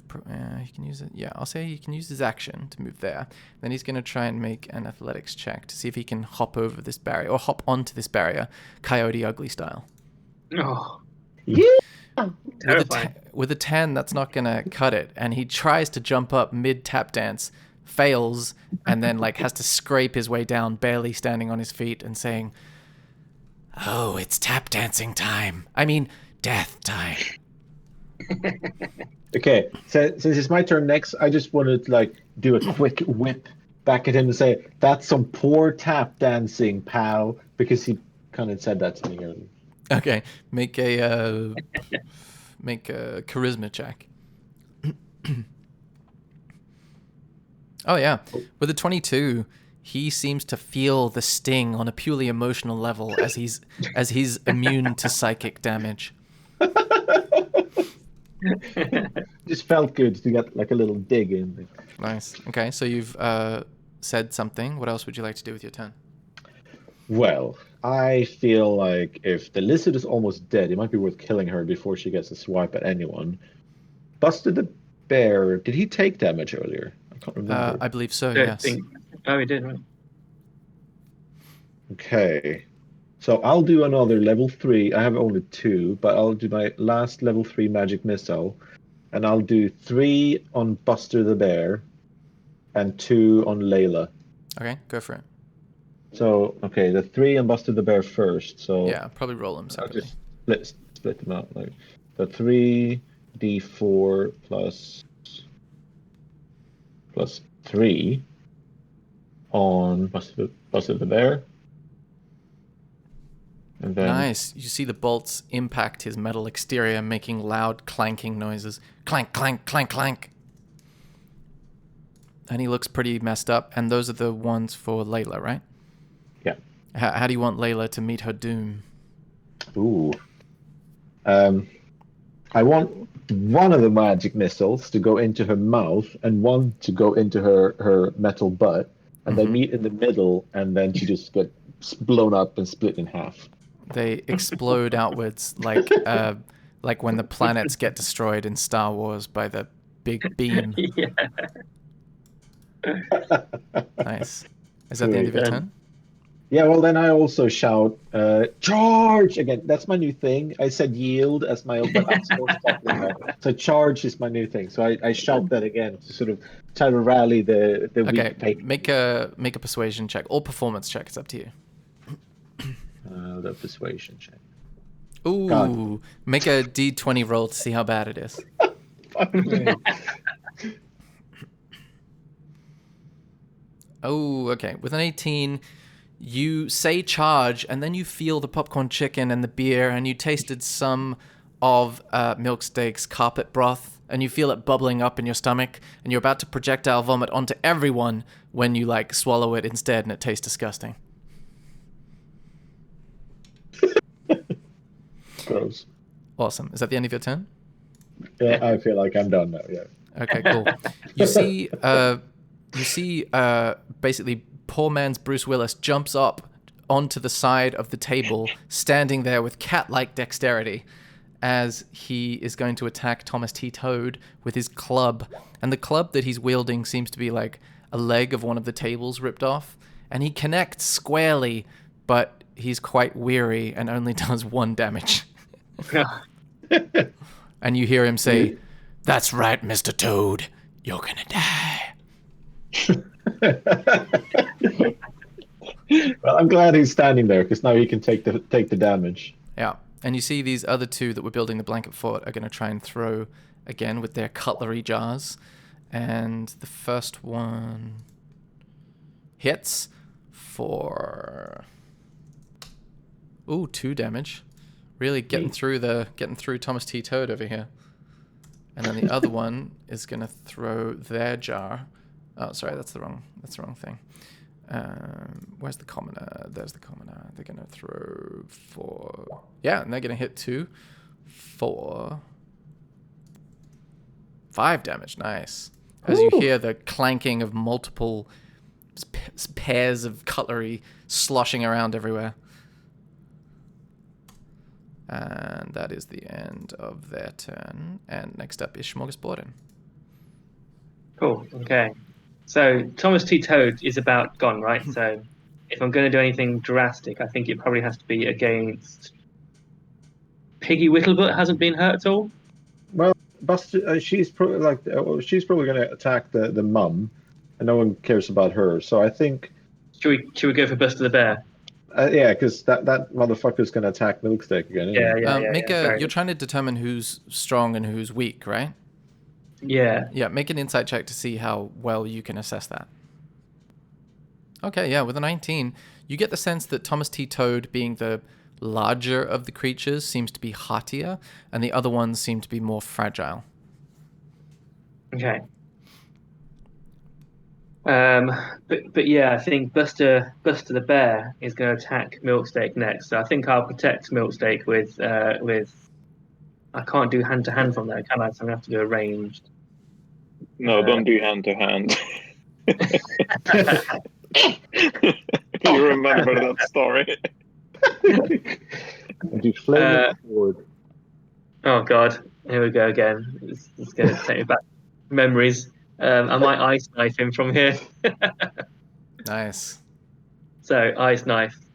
It is going to. That's still on the Milksteak as well, though. You know that. Well, it's 5 feet. So each creature within 5. So hit or miss the target, and then each creature within 5 feet. So yeah, that will attack him. Because I was thinking of maybe casting it kind of like maybe cast it on Thomas Toad, because I feel like I want to live. I can see what you want to do, and I'm shouting in between. Bloody ice knife! The situation we're in, given I can't get any closer to Buster the Bear, I don't really have anything else that I can just. Yeah, but It's fine. It's Bruce Willis as a collateral. Like you said, if you aim at Thomas T. Toad, you might get splash damage for Buster the Bear because he's within 5 feet anyway. And then only poor man's Bruce Willis is in the danger zone. But, he lives in the danger zone. Yeah. Okay. I'm attacking Thomas T. Toad. Go for it. Okay, so they have to make a dex save. 17. Do you cast it at second level or first level? Second level. Oh, you're casting it at second level. Wow, there's a lot of shit going on here. Okay, so that's the hit. Oh wow, that's not so good. Okay, so the piercing is for the hit and the cold is for the splash damage. Wow, that's hilarious. Wow. Okay, so all right, so you throw the ice knife and it misses Thomas T. Toad entirely, but it does manage to hit like one of the chandeliers hanging above him that light the room, and shards go everywhere. So Buster the Bear is going to make a dex save against 14. Where's Buster the Bear? There he is. And he saves. So does he take no damage? I think he takes no damage. And then Bruce Willis is going to make a save. Definitely going to die. And he fails, so he is going to be absolutely killed. No. You see him wielding his club, which is the leg of a table, and saying in his big tough guy voice, wearing his singlet, to Thomas T. Toad, "You're gonna die." And then he takes a shot of ice in the neck and falls down unceremoniously. Oh no, I'm sorry, Bruce. It is quite hilarious. Yeah, I enjoyed that whole interaction immensely. Nice. Is that the end of your turn? Just to recap, just to make sure I'm clear, that hit nobody apart from Bruce. That is correct. Oh, dear. It's very unlucky that you rolled a 2 on your d20 and then they made their dexterity save by like the skin of their teeth, so it's just unlucky. Yeah. No, I'm just going to lick my wounds and say a little word for Bruce. Okay. What is the word you say for Bruce? The word I say is yippee-ki-yay. Nice. All right. Next up is Piggy Wigglebutt. Piggy Wigglebutt is going to try to attack the mother of the mother and son duo of patrons. And that's going to be a clay jug attack. Oh, that hits for 11 and bludgeoning damage as another skull gets caved in and the mother lies dead on the ground. Oh, dear. But if you remember the description that was given to you by the patrons, they all come back to life later. Yeah, it's fine. So I don't want anyone to think that I'm just destroying women and children willy-nilly. I mean, it would be alright if you did. Cool. So that was just Piggy Wigglebutt, right? So now it's Buster the Bear's turn. So Buster the Bear is going to actually attack one of the commoners to the right of Milksteak. So Buster the Bear is going to bust out a sweet banjo bashin attack and hits incredibly well, absolutely killing this guy that was called Timmy that was throwing cutlery. And he just lies dead on the ground with one string impaled in his eye socket and somehow wrapped around it. You know, They were string doing pretty well. They were knocking us out. of the banjo. Next up is Milksteak. Okay. So And the sound of the banjo hitting that person's face was ka-twang. All right, now it's your turn. So if I would hit Thomas with my ice knife, is the Buster the Bear would be in a Yes, range within 5 feet, yeah. Yeah, I'm gonna try to cast the ice knife at second level. 1 second, just need to.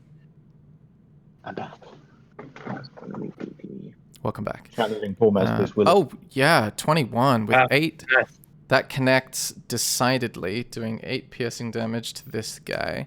And then Buster the Bear needs to make a dex save against 13. But unfortunately, he rolls a natural 20 and does not get hit with the shards. But you managed to hit Thomas T. Toad convincingly. So would he hit Buster the Bear as well? No, Buster the Bear made a That's what he save just said. against the shards. And I'm pretty sure okay. with Ice Knife, saving doesn't do half, it just saves. Yeah. So you see Buster the Bear dancing with his banjo and dodging the shards of ice with a jaunty jig. Singing, "Death time, death time, death time." Brilliant. Is that the end of your turn, Milksteak? Yes. Thomas T. Toad is going to try to jump onto this thing again to try to get past. So that's going to be this. No, with a 7, he fails. So he is going to... What is he going to do? He is going to try to... He's going to try to attack the table. So with an 18, he hits, doing damage to the table as it starts to crack. And we're going to do some more red faction shards to see how this would look. Interact. So yeah, it's starting to look damaged, like it's not going to hold forever, but it's still holding at the moment. And you see Thomas T. Toad say, "Tables are meant for tap dancing, not barriers." That makes no sense at all. And now it is Asuka's turn. Right, so I feel like Buster the Bear has been smashing people. He's taken some damage though, hasn't he? Yes, he has. All right, I'll do another magic missile. This one is only level 2, unfortunately. So I'll do. I'm just thinking it. Okay, I'll do 3 magic missiles on Buster the Bear and 1 on Thomas the Toad. Okay, go for it. So this is so 3d4 plus 3. So this is for Buster the Bear. Oh, yeah. With 14 damage, how do you want Buster the Bear to meet his doom? Yes. I want one of them to go into his ear, one in each ear, then one into his mouth, and then his head explodes, and then he's like go, and then bam. That is exactly what happens. And then the other 2 on Thomas T. Toad? There's only the other one because I only have a level 2 spell. Okay, I'm go for level 3 spots. So 1d4 plus 1. Okay, that's fucked up. Okay, so Thomas T. Toad takes 2 damage there. As you see the bolt make small dents in his metal exterior. Is that the end of your turn? Do you want to speak, interact with an object? Charge! I'm trying to inspire people again. Okay, make a persuasion check. Or performance, again, it's kind of similar. Oh yeah, you see this guy beside you seems very G'd up and inspired, and he says, "All right, I'm going to do it." And then it is his turn. And Timmy is going to push past you and charge all the way, so 5, 10, 15, 20, 25, 30. And Meat shield. And he is going to take an attack of opportunity from Thomas T. Toad. Ooh, which hits, doing substantial damage to him and killing him. But he doesn't realize until he gets to the bar. And once he gets to the bar, it's like that moment where they realize they're bleeding from their gut. But he reaches with his dying breath for the bar and like grabs a bottle of like spirits and then looks like he's going to say something and then falls down and the bottle smashes on the ground. Sweet. And then... You're welcome, guys. I did that. It was pretty gold. Next up is Smorgasborden. As the corpses of your fellow patrons lie strewn about you. I think Thomas T. Toad's a bit. I think he's got quite a lot of health left still. He looks large. He's large. He's got. I'm gonna try ice knife again. Okay, go for it. Why not? Yeah, that definitely hits. Although it only does 1 damage with the initial hit. But then I'll say the shards of ice manage to, because no one's in the radius, they finish destroying the table as these shards of ice just rip the existing cracks in the wooden framework, causing it to disintegrate into sawdust. I hate that ice knife, man. The The worst spell. Is that the end of your turn? Does he also needs to do a dexterity save on the cold? Well, no, I think it's only the people in a 5-foot radius around, but you can check the spell. But I'm pretty says sure... the target and each creature within 5 feet must succeed. Oh, sweet. Good pickup. Look at you knowing the rules. I'm getting there. Look at this. Yeah, he fails. So he takes 5 cold damage, and his speed is reduced, I think, by 10 feet or something for the next round. As does anyone that takes cold damage. Excellent. Nice. Well done. So that is the end of your turn, I assume? Yeah. Okay, Piggy Wigglebutt. 5, 10. Okay, so he's going to come up here. He's going to go there. And he's going to attack Smorgasborden with a clay jug attack. It's already caved in 2 skulls. 24. It looks like it's about to cave in a 3rd. That's 10 bludgeoning damage to your skull region. It seems like this clay jug is made out of more than clay, if you know what I mean.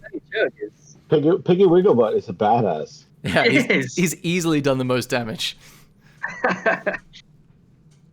And he says, musical instruments can be weapons too. And that is the end of his turn. So that is Milksteak's turn. Okay. I feel like it's getting a little bit out of hand. I'm gonna try to shapeshift myself into a. Just give me 1 second. Shapeshift myself into a crocodile. Nice. Because why not?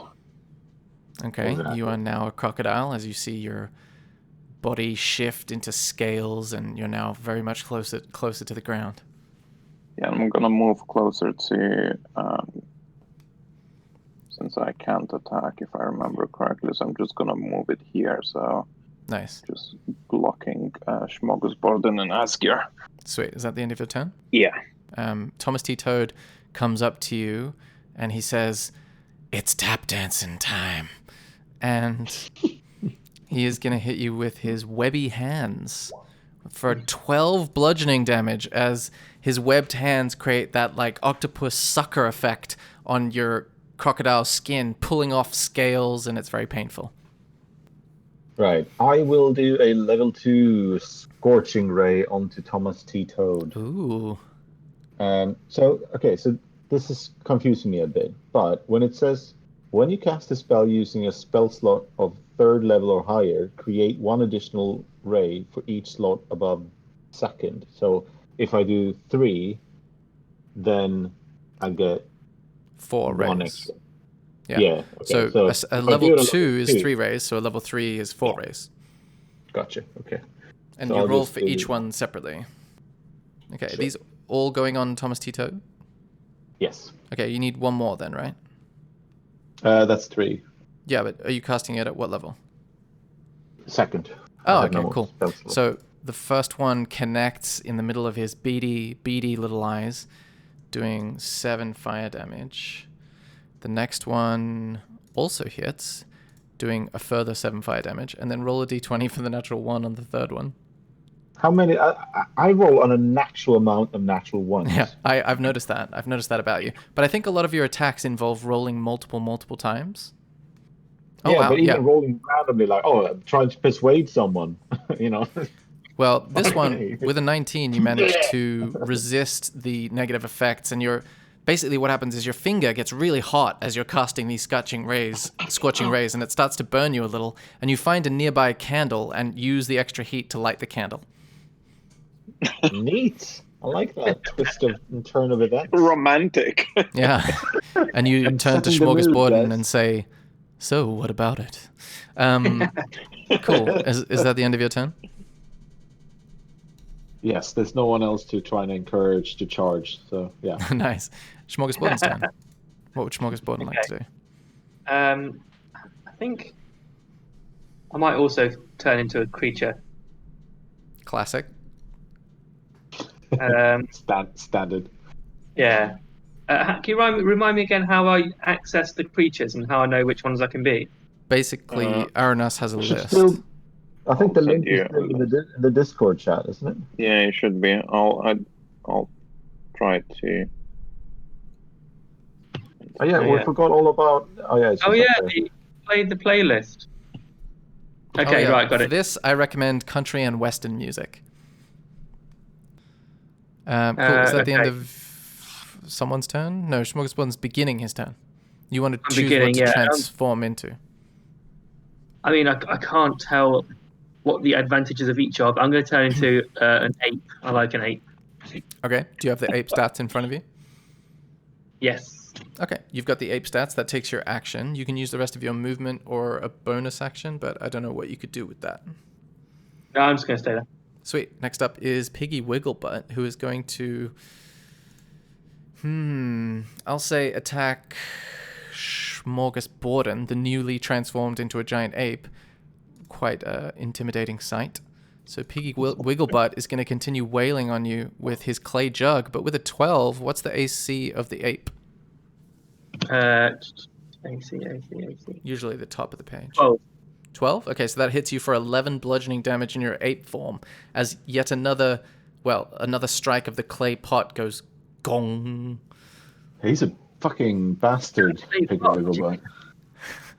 11 damage, did you say? Yeah. Wow. He has 19, so I'm down to 8. Okay. Piggy Wigglebutt says, death time. My favorite time of the evening. Piggy Wigglebutt's a pain, yeah. Next up is Milksteak. I used a bite on it. So it does that damage a 1d10 plus 2, and they need to do a escape DC. I don't know what escape DC is though. So Otherwise roll be grappled. 1d10 plus 2. So that means basically, how do you determine So if they're that is grappled? 4 damage. I think it was 4 damage. Yeah, Oh, exactly. okay. But then, so they need to roll a DC. But what criteria is it? Like strength or athletics or dexterity? It doesn't really say. And the target, so hit the damage, piercing damage, and the target is grappled. Escape DC 12. Oh, it's just grappled automatically. Okay, so that means it's grappled, and on its turn it can try to escape, but it still doesn't say what. Oh, I see. Okay. So perfect. I'm gonna say it's athletics. That's what I'm gonna say. Cool. So I'm gonna use a little grappled action here. Let's say this. Cool. So is that the end of your turn? Yeah. As the giant crocodile takes Piggy Wigglebutt and his buttless form in his jaws. Next up is Thomas T. Toad. Thomas T. Toad is going to try to attack the crocodile and free his comrade. Thomas T. Toad, webby hands. Ooh, 10 bludgeoning damage to the crocodile. As the webby hands pluck more scaly skin from this dinosaur-like creature. Are you still up in your crocodile form? Yes, I am. I got, Nice. I got 19 in a crocodile. Okay, so that was 10 plus whatever you took last time, which was 12. Oh, maybe that was before you transformed. Anyway. Yeah, that was before. Asker's turn. All right. I will use up my last second level spell slot and do 4 magic missiles onto Thomas T. Toad. Nice, go for it. Oh, yeah. That does a substantial amount of damage. He looks to be on death's door, as most of his metal plating lies in bent ruin. Is that the end of your turn, or you want to say something quippy? I can't come up with anything. No. Okay, well, let me know if you do. That's Smorgasbord the ape's turn.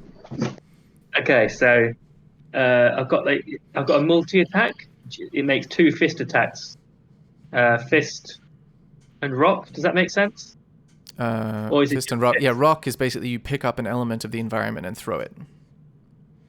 But in order to use that, you would be at disadvantage because you're at melee range, unless you throw it at Thomas T. Toad. So what do you want to do? I'm definitely attacking Piggy Wicklebutt. He's a pain in the ass. Okay, well, you can use your melee attack on him, but if you use your rock attack on him, you'll be at disadvantage. So you can split them up if you want to use some on someone and some on the other. Okay, yeah, I'll do fist on him. Okay, go for it. You fist Piggy Wigglebutt. Unsuccessfully, I might add. But I'll say he's basically being grappled, so you can roll with advantage. Like, your friend is helping you. Oh, yeah, with a 15, you successfully fist him. How do you want him to meet his doom? I'm going to resist the temptation to actually fist him. And I'm just going to... My 2 fists are going to kind of... have you seen, that video game where the big gorillas on the side of the building? What's it called? Carnage or something? Rampage. He's got 2 big fists just slammed down on top of him, and as he crushes him with 2 hands, he then kind of becomes one of those accordions and goes wah wah wah wah, and then falls over. Looney Tunes physics. I love it. Yeah, love it. Yeah. Nice. Kermit That is the the end of your Frog turn. style. Next up is Milksteak's turn. The Ass Pounder 3000. I'm gonna bite a Thomas the Toad. And 1 second, just let me roll it. Need a bite, the grapple. Is that what you just rolled? Yeah. Okay, with a 10, you unfortunately miss horribly and chomp on the air. And Thomas T. Toad looks at you and smirks derisively. Would you like to do something else with your turn? You can. I'll smirk back at him in my crocodile form. Nice, you smirk in a crocodile manner. Asker's turn. Oh, sorry, this is Thomas T. Toad's turn. I went too far. Okay, so Thomas T. Toad is going to follow up his smirk with a webby hands attack. Oh, 17 hits again, doing 6 bludgeoning damage. Are you still in crocodile form? Yeah. Nice. Yeah.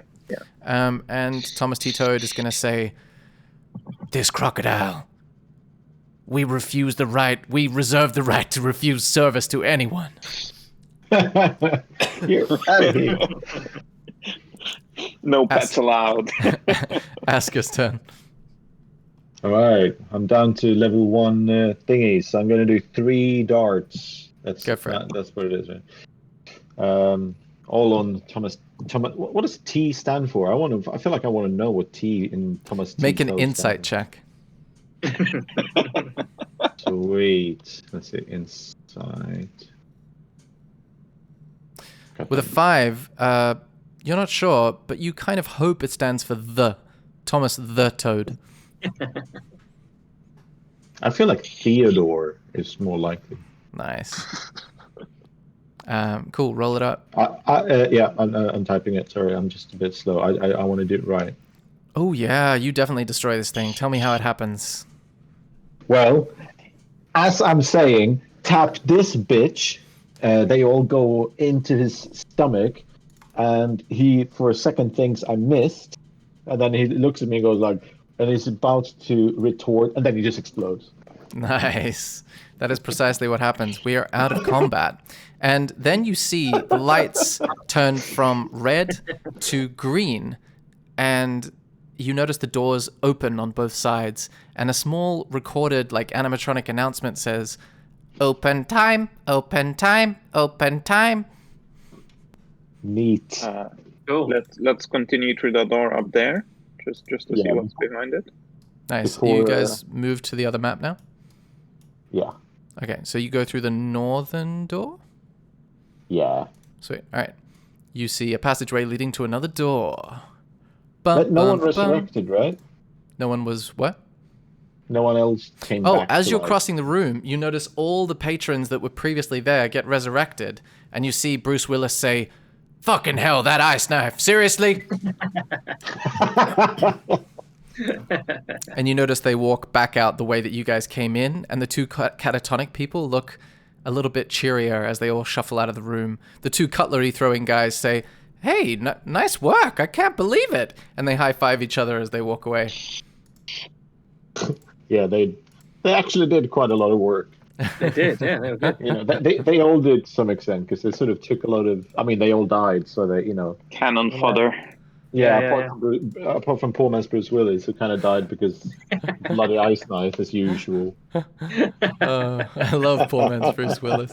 Okay, cool. So you guys go through this passageway? Yes. Cool. You see a door? Do you open the door? Yeah. Yes, I kick Okay. it. All right, get ready for some descriptive stuff going on here.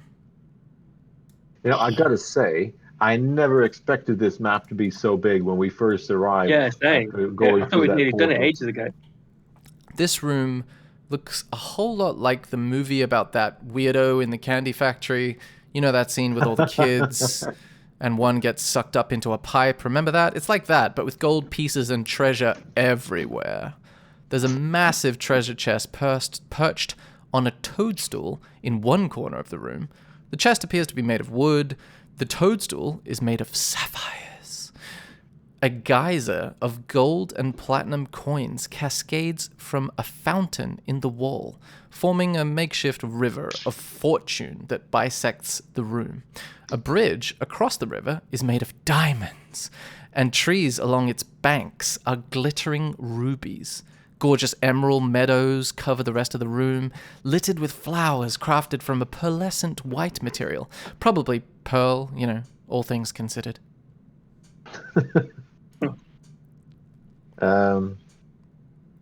It's obviously a trap, right? Yeah. And that is where we'll end the session. Thank you so much for listening to the podcast. If you have any suggestions or any ideas that we should incorporate, things you want to hear more of, things you would like to hear less of, just let us know at thewronghandspodcast@gmail.com. So